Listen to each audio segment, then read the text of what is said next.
Minha recuperação emocional no isolamento. Gostaria de ler com vocês Filipenses capítulo 4, versículos de 4 a 8. A carta de Paulo aos Filipenses, capítulo 4, versículo 4 a 8. Diz assim a leitura: Alegrem-se sempre no Senhor.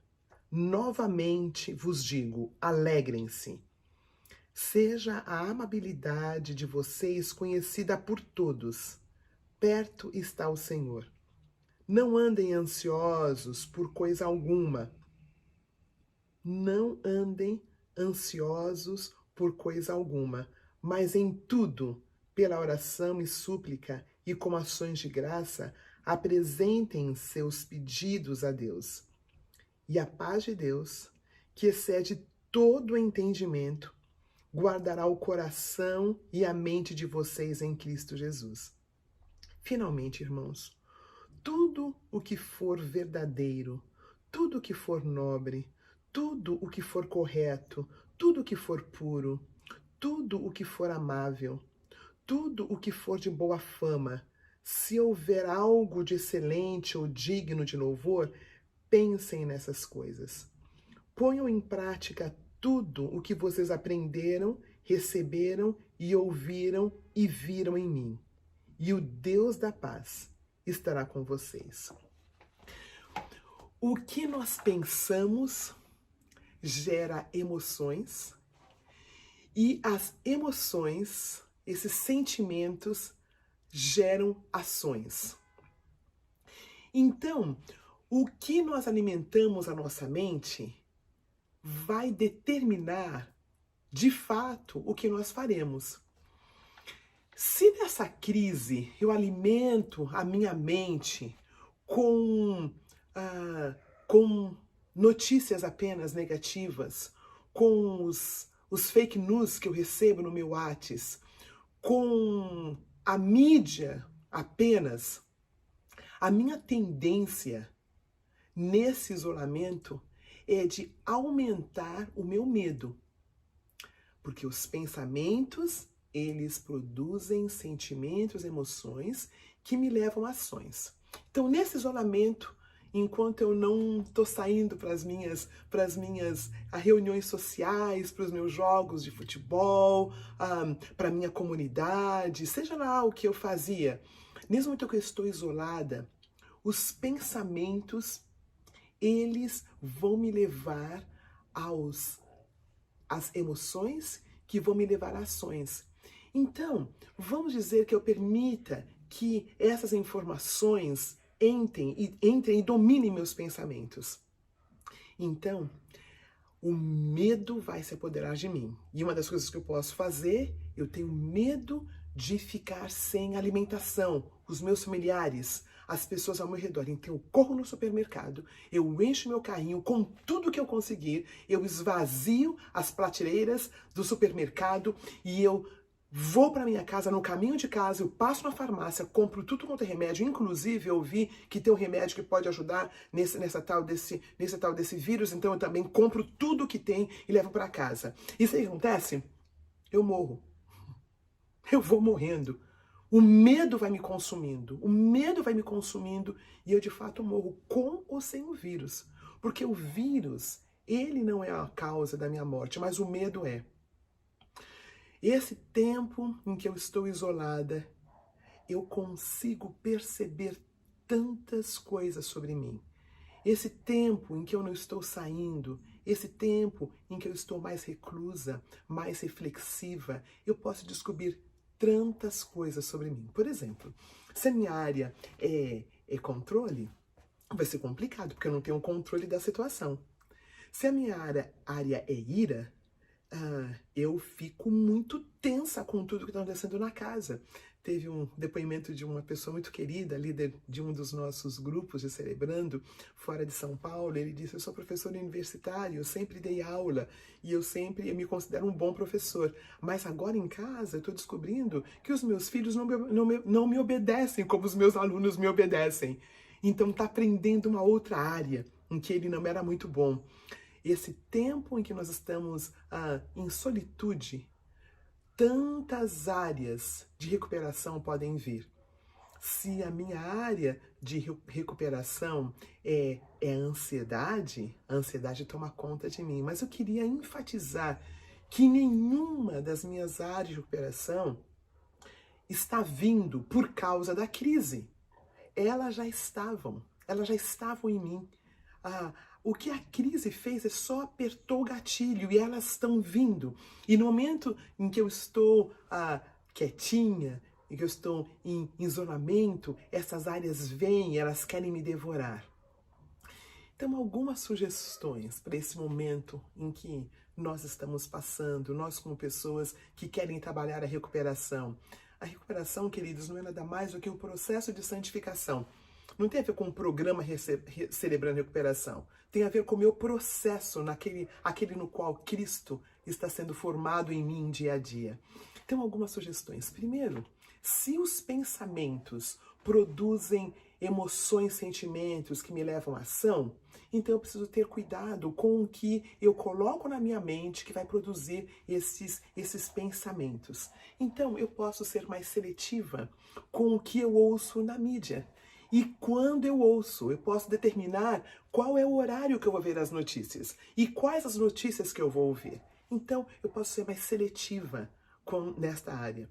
A segunda área que eu posso ser seletiva é o que eu vou abrir no meu WhatsApp, no meu e-mail, no meu Twitter.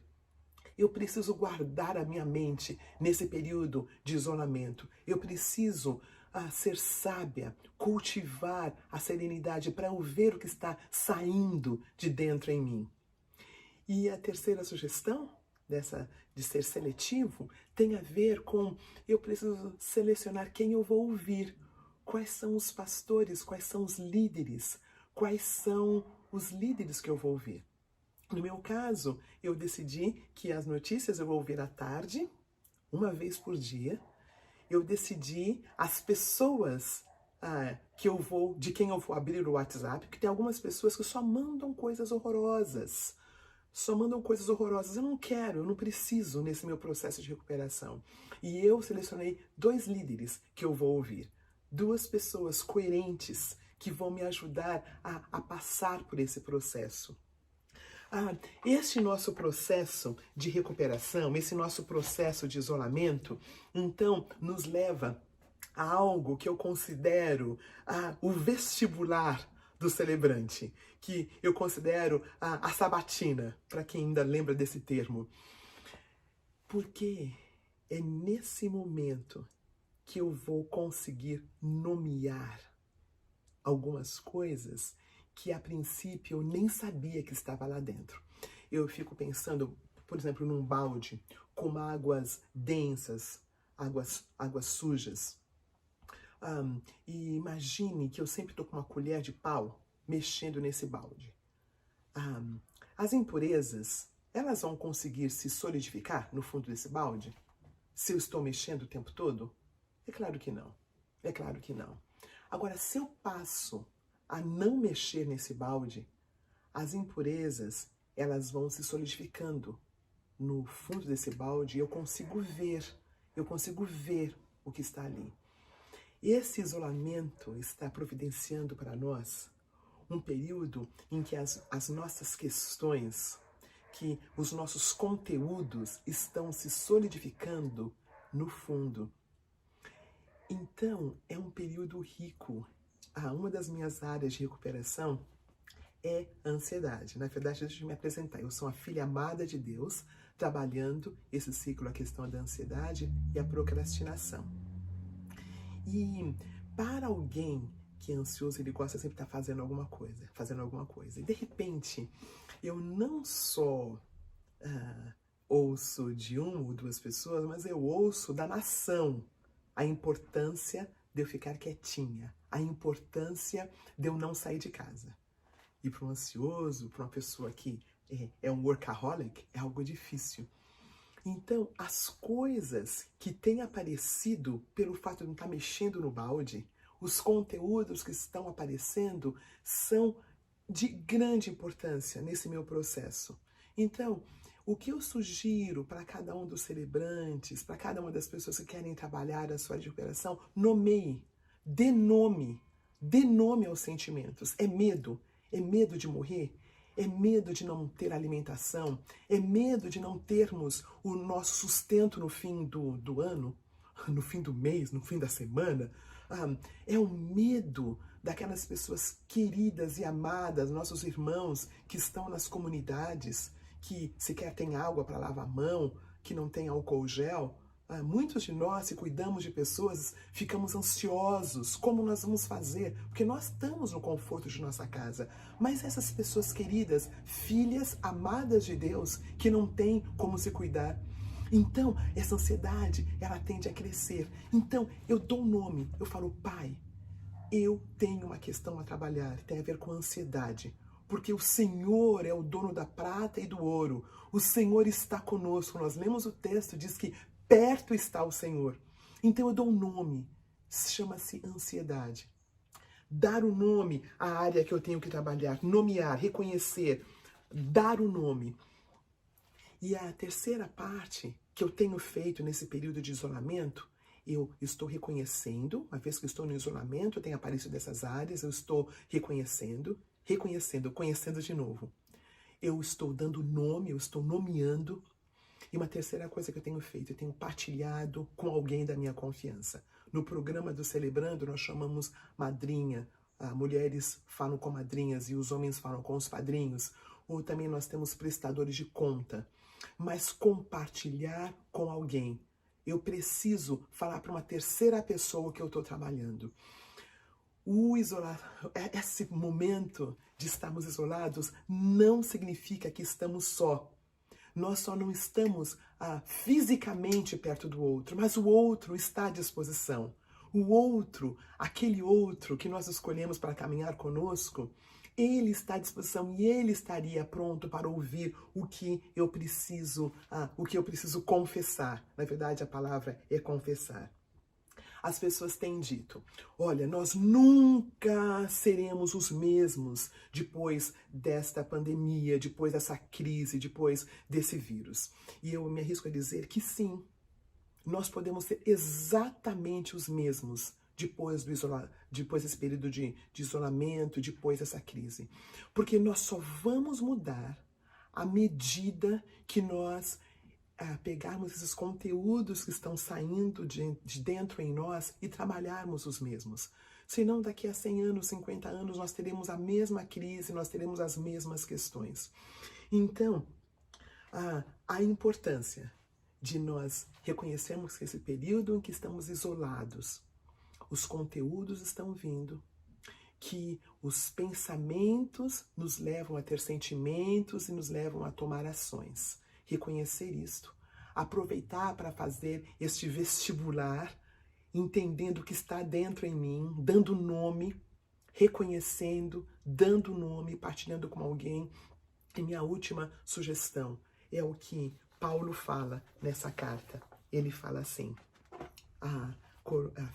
nós estamos em Filipenses, capítulo 4, é o que ele fala logo no comecinho. Alegrem-se sempre no Senhor. Novamente, eu digo, alegrem-se. Queridos, essa alegria que ele está falando aqui, não é alegria porque tudo está bem. A carta foi escrita para esse povo que estava sofrendo. Nós podemos, em meio ao nosso período de isolamento, termos esta alegria. Tivemos uma reunião alguns dias atrás com os líderes do Celebrando no Brasil, e algumas pessoas falaram coisas que me abençoaram muito. Um falou, olha, eu estou tendo tempo de brincar com os meus filhos. É um pastor de uma comunidade grande e que tinha que estar na igreja durante muito tempo. E ele falou, estou brincando com os meus filhos, assistindo sessão da tarde com os meus filhos. Alegrem-se sempre no Senhor. Não importa o que esse período de isolamento tem trazido à tona nas nossas dores, as nossas questões mal resolvidas, porque o balde está sempre mexendo, não importa o que está trazendo à tona. Nós podemos ter essa alegria. Alegrai-vos sempre no Senhor. Outra vez eu vos digo, alegrai-vos. Seja a amabilidade de vocês conhecida por todos. E eu queria terminar aqui, olha. perto está o Senhor. Perto está o Senhor. Não andem ansiosos por coisa alguma, mas em tudo, pela oração e súplica e com ações de graça, apresentem seus pedidos a Deus.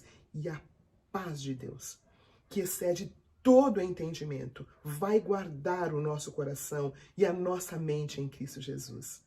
E aí ele fala de novo, queria ler de novo sobre as características dos pensamentos que nós podemos cuidar para que esses pensamentos que entrem na nossa mente, eles sejam pensamentos que nos levarão a sentimentos saudáveis e ações saudáveis.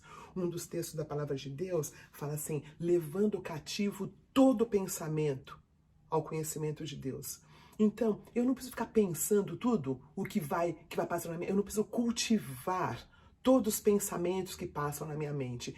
Eu posso selecionar. E os pensamentos que Paulo sugere que nós tenhamos é tudo o que é, finalmente, irmãos, tudo o que for verdadeiro, que for nobre, tudo que for correto, tudo que for puro, tudo que for amável, tudo que for de boa fama, se houver algo excelente ou digno de louvor, pensem nessas coisas. Ponham em prática tudo o que vocês aprenderam, receberam e ouviram e viram de mim. E o Deus da paz estará com vocês. Muitos de nós estamos nessa caminhada por um bom tempo. E nós temos ouvido muito sobre alegrai-vos sempre no Senhor. Ele está presente. E esta é a nossa oportunidade, o nosso vestibular, para entendermos se de fato estamos confiando nesse Deus que diz que está presente, nesse Deus da paz, nesse Deus que está conosco. Então, amados, nesse período em que estamos isolados, nós podemos escolher confiar nesse Deus da paz, nesse Deus da graça e nesse Deus que ouve as nossas orações.